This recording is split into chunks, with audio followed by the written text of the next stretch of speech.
Welcome to Unbreakable Truth. In today's story, a surprise evening turns into a transformative night of emotional rediscovery, trust, and raw intensity, one that challenges what we think we know about love, connection, and freedom. When the phone rang that evening, I didn't expect my heart to leap the way it did. I had heard that voice 1,000 times before, comforting, familiar, mine. But tonight, something was different in the way he spoke. "Tonight," my husband said with a mysterious delight laced into every word, "I have a surprise for you. A fantastic one." His voice was low, teasing, like he was holding a secret he could barely wait to share. "Put on your best dress," he added with a quiet smile in his tone. "And wait for me." The moment I hung up, a ripple of excitement coursed through me. We'd been together for years, shared laughter, pain, triumphs, failures. But somehow we had always managed to keep the magic alive. The playfulness, the spark. Still, this felt different, deeper, charged with a quiet suspense. I stood in front of my closet longer than I normally would. Tonight, everything had to feel perfect. Not just look good, but feel right. I chose the deep emerald dress he loved, soft, elegant, with a flow that danced as I walked.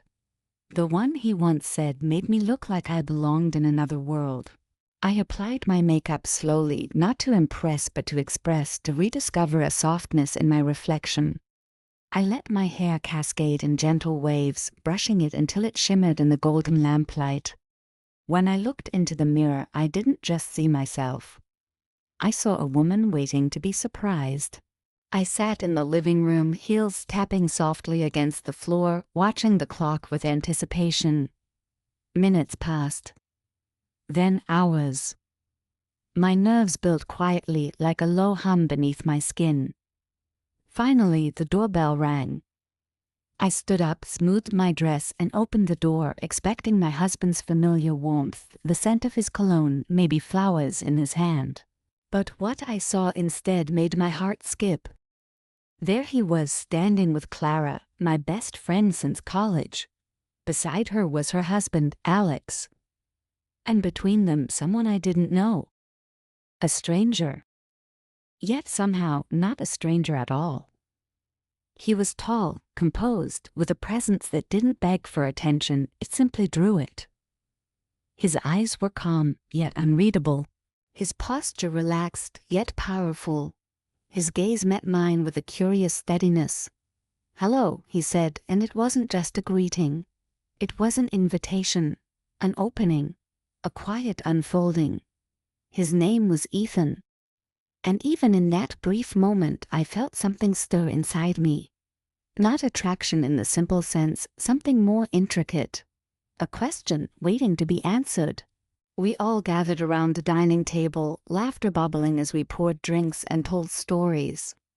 Clara's wild tales made everyone laugh. She was always the firecracker in the room, effortlessly chaotic, wonderfully alive. The mood was electric, warm. It felt like the kind of evening that starts off ordinary and slowly turns unforgettable. I watched my husband closely. There was a glimmer in his eyes, a secret still tightly held. He leaned back in his chair, sipping his drink with a playful smirk, as if he were counting down to something. Something big. And then he stood up. His glass still in hand, he raised it slightly, his voice rich with excitement. "It's time," he said, "to discover new passions tonight." Everyone fell silent. Not uncomfortably, curiously. His energy had shifted, become more magnetic. I felt Alex's hand touch my shoulder gently, his warmth surprising me. My gaze shifted toward him, but before I could fully process his presence, he turned to Clara and kissed her. Deeply. Intimately. I froze. My brain struggled to catch up with what my eyes were seeing. Clara didn't flinch. She leaned into it. Smiled. What was happening? My heart pounded, confusion clashing with intrigue. I wanted to ask 1,000 questions, but before I could utter a single word, Ethan stepped closer. Calm. Silent. He didn't speak right away, just watched me. There was no pressure in his gaze. Just presence, stillness, an unspoken awareness. Then he said in a voice that wrapped around me like velvet, "Don't be afraid. Just be here. Be present. Enjoy this moment." And just like that, the air changed. Everything slowed. Alex's hand moved from my shoulder to the side of my neck.